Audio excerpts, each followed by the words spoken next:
Esta experiencia que vamos a revisar hoy es muy especial porque es más que un proyecto, fue una condición de vida que nos tocó asumir con mucha responsabilidad en la fundación y la vinculación de los profesionales que estuvieron a cargo.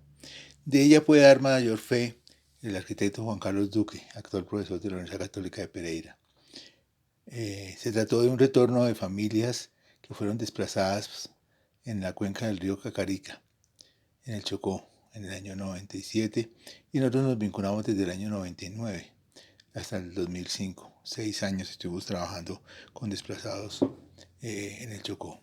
Estuvimos en el río Atrato haciendo mejoramiento de vivienda en varios centros poblados, en el Quibdó haciendo algunos proyectos de mejoramiento en barrios de origen informal, y este otro, que es un proyecto muy significativo por la cantidad de familias que involucraba y porque se trataba de un retorno en medio de la guerra. Lo primero que habría que ubicar es la localización. Estamos hablando de las cercanías al Parque Los Catíos, Parque Nacional Los Catíos, cerca del límite con Panamá. Nosotros para llegar allí tomábamos un avión hasta Medellín, luego una avioneta hasta Turbo, luego nos quedábamos allí normalmente hasta el otro día, donde las hermanas Clarisas. Cogíamos una lancha que entraba por el Atrato. Al poco tiempo cambiábamos a una lancha más pequeña para meternos por el Perancho y luego por el Peranchito. Luego caminábamos fácilmente 4 o 5 horas para llegar hasta el lugar de los asentamientos.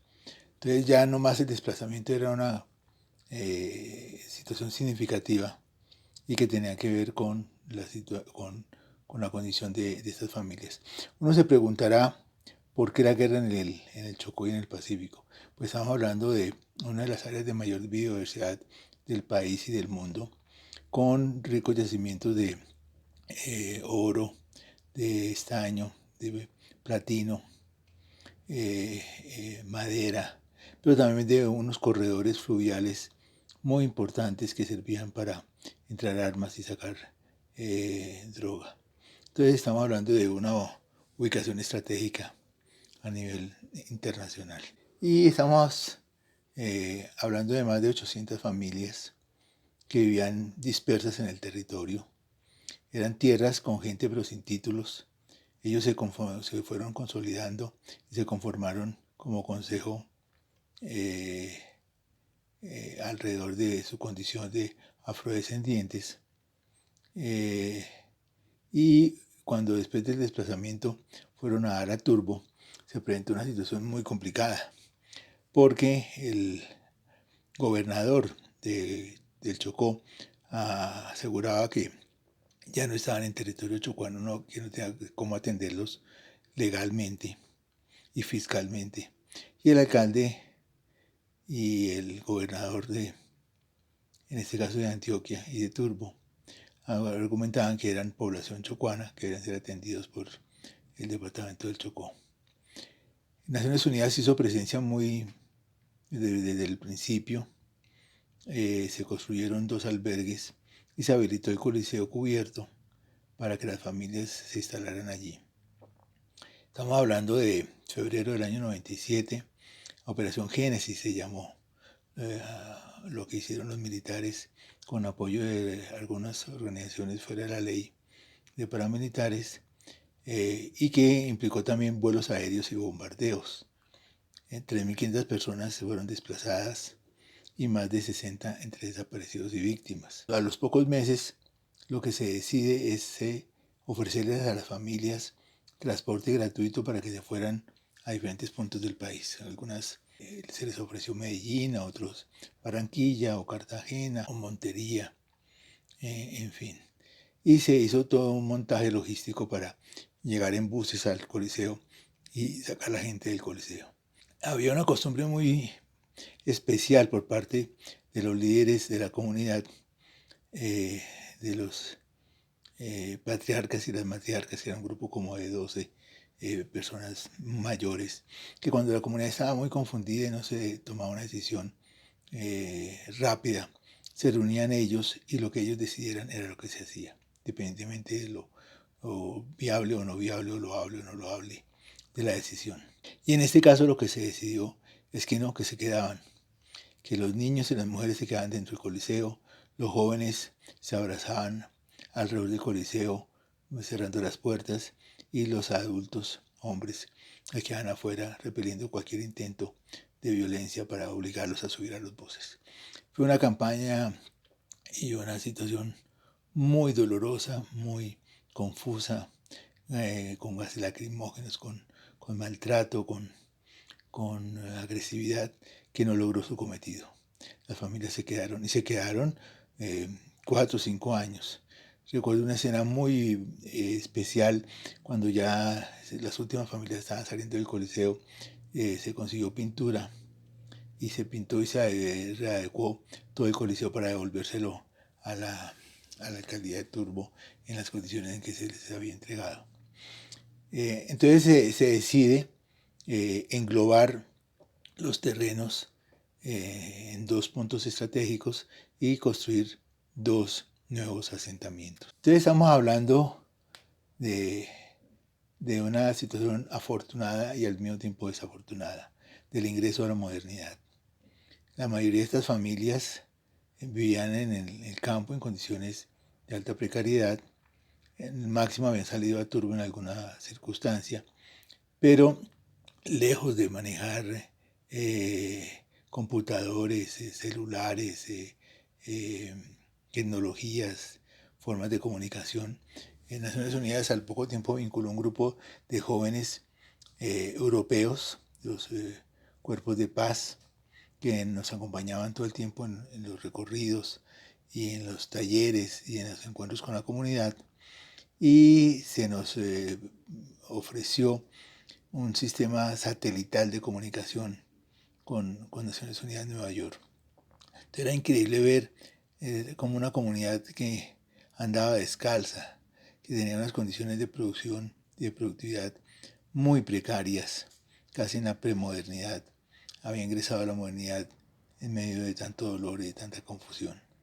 Y algunas mujeres deciden quedarse porque han quedado viudas, o algunas familias por sus condiciones de número de hijos y porque tenían familiares en el entorno en Turbo o en otras poblaciones, deciden quedarse.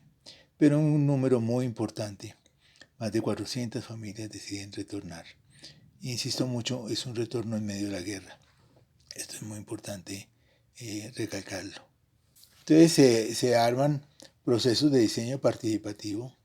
Ellos estaban acostumbrados a vivir aisladamente, cada uno en su finca, con su casa, en las veredas.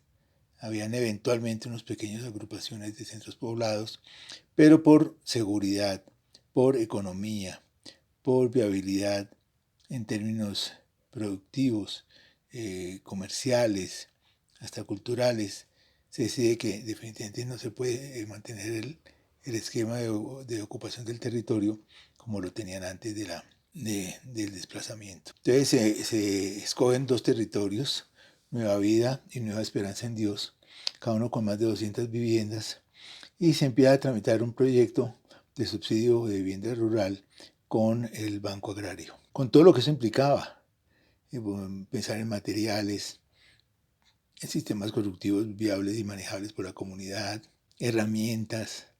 Recuerdo mucho que una de las condiciones que se fue muy debatido en el Banco Agrario, o 2, por lo que recuerdo ahora en este momento, era que para poder traer la madera de la selva, y a medida que se iba cortando más madera, tocaba ir más lejos, pues necesitábamos mulas. En el presupuesto se incluyeron los aperos, todas las condiciones para que las mulas pudieran alimentarse, funcionar, porque eran 17 mulas que habíamos calculado.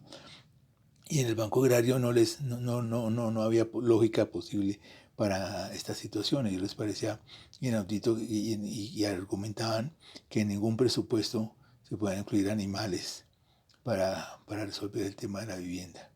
Y ahí hay un tema de contexto y un tema de condiciones de vida. Y el otro, que habíamos implementado unos asentamientos provisionales con las primeras familias en cada asentamiento, y habíamos diseñado unas zonas de baños comunitarios, eh, letrinas secas. Y estábamos haciendo todo un trabajo con la comunidad para el manejo de las heces y para el manejo del compostaje. Y nos decían en el Banco Agrario que teníamos obligatoriamente que incluir tasas sanitarias para las 400 y pico viviendas. Y argumentamos que no había mucho sentido tener tasas si no había un sistema sanitario como tal, sino que iba a ser un trabajo de letrina seca. Pues se tocó comprar las 400 tazas y por entre el río.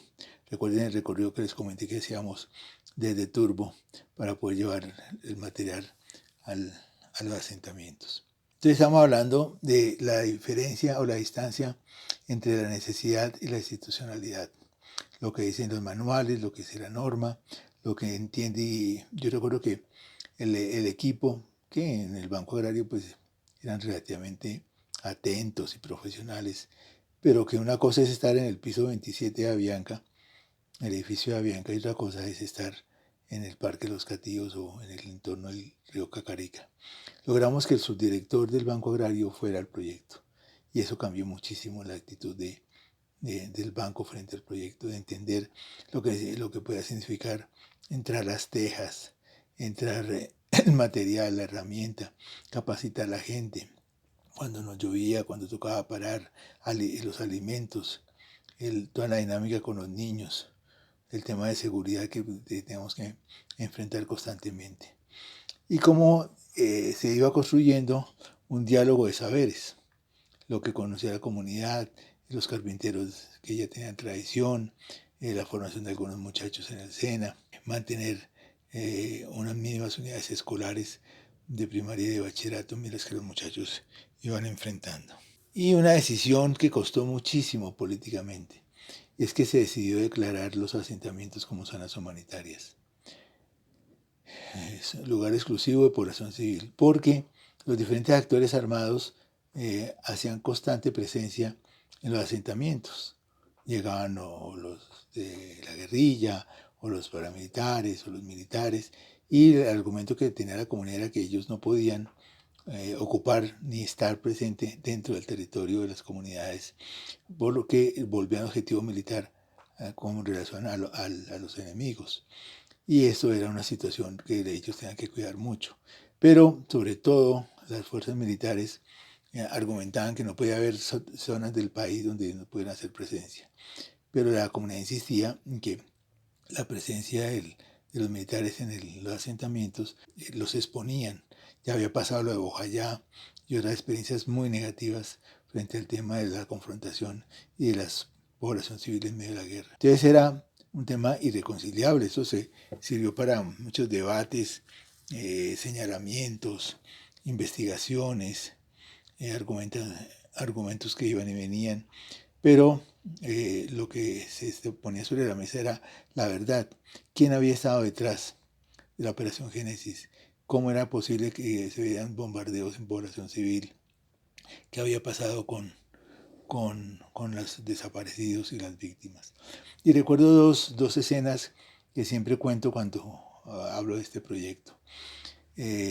Algunas personas el día de los bombardeos en febrero del año 97 salieron corriendo hacia el otro lado, hacia el Pacífico, hacia Cupica, y nunca se supo de ellos. Pasaron meses, luego casi un año, y más de 8 o 10 personas que no, que se suponía habían muerto porque no era posible saber de su paradero. Y Pacho, que es un carpintero muy querido por la comunidad, estaba entre ellos. Su esposa con las dos niñas finalmente se vincula con otro compañero y se va a uno de los asentamientos. Cuando en una oportunidad voy al proyecto y me dicen las hermanas Clarisas, en Turbo, donde nos quedábamos antes de salir para el Cacarica, Walter, apareció Pacho. Estaban definitivamente en Cupica. Logramos contratar una avioneta y traer 6 personas de las 9 que no aparecían. Y él va a viajar mañana con usted tiene que por el camino contarle qué pasó con la esposa y con las niñas.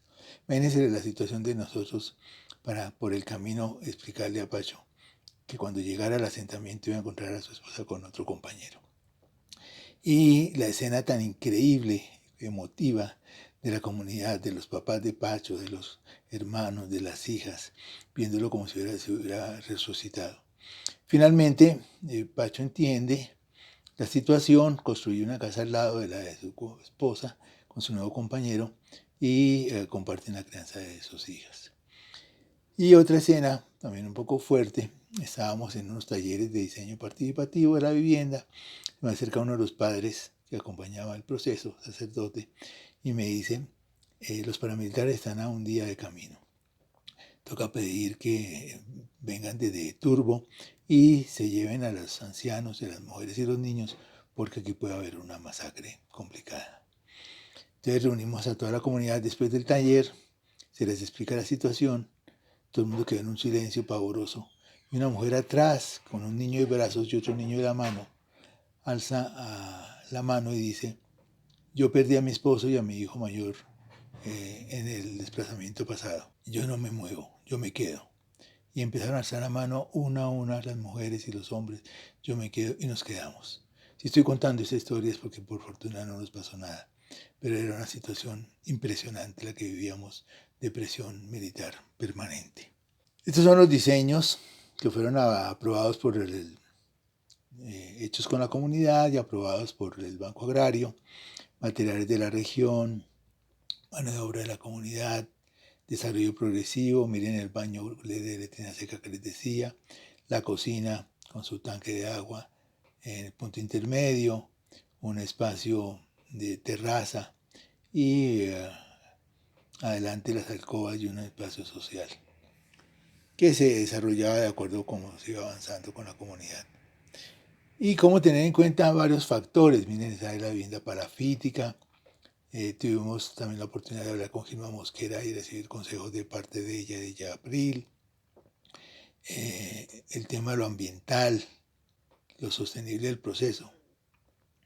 Nosotros alcanzamos a construir en cada uno de los asentamientos más de 100 viviendas y luego tuvimos que retornar a Quibdó a atender proyectos de mejoramiento y la construcción de 3 o 4, no estoy bien seguro, centros humanitarios sobre el trato, que eran unos equipamientos muy grandes que para en caso de desplazamiento las familias se pudieran refugiar. Entonces, ese es un dibujo del asentamiento hecho por nuestros niños. Esto es una vivienda terminada. Esto es una reunión de Asia, de la Asociación Comunitaria del Atrato. Y este es uno de los líderes de la comunidad. Entonces, fíjense ustedes que estamos hablando de hábitat, no únicamente de vivienda, de entorno, de contexto, de territorialización, o sea, cómo se apropia y cómo se ubica y cómo se arraiga la comunidad en su territorio. Son comunidades que sin el territorio no se hallan, no se entienden, no se comprenden. Ellas y el territorio son una sola cosa. Y la participación como una condición definitiva para garantizar la continuidad y la sostenibilidad del proceso.